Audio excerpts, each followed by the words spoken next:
For many students, dorm life is a fairly typical experience, but a handful of students at Ithaca College have had a unique housing arrangement. I'm standing outside of the residence hall Terrace 13, where earlier this year, 26 students were living. These students were assigned to Terrace 13 as part of the college's temporary housing. After only 6 weeks living there, these students moved out and were reassigned to dorms across campus.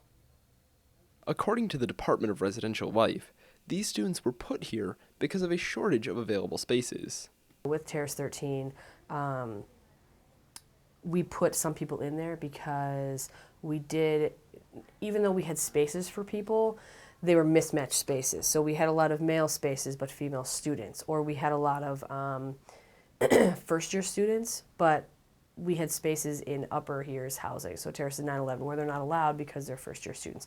Terrace 13 was used for temporary housing on the first floor only until for like the first 6 weeks.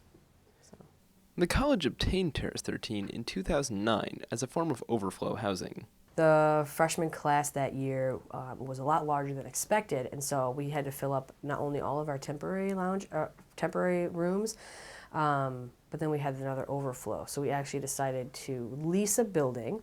So we had the lease for 5 years. Now that all of the residents have moved out of Terrace 13, there's an ongoing discussion at the college of what to do with the building. It's actually been taken away from residential life and is supposed to be being reconverted into office space for other areas on campus. And our lease is up, I think, next year, and so that will be the deciding factor of what we're going to do with that building, if we're going to keep it or send it back. For the time being, Terrace 13 remains empty, but within the next 2 years, the building could see some major changes. In Ithaca, Curran, ICVJ.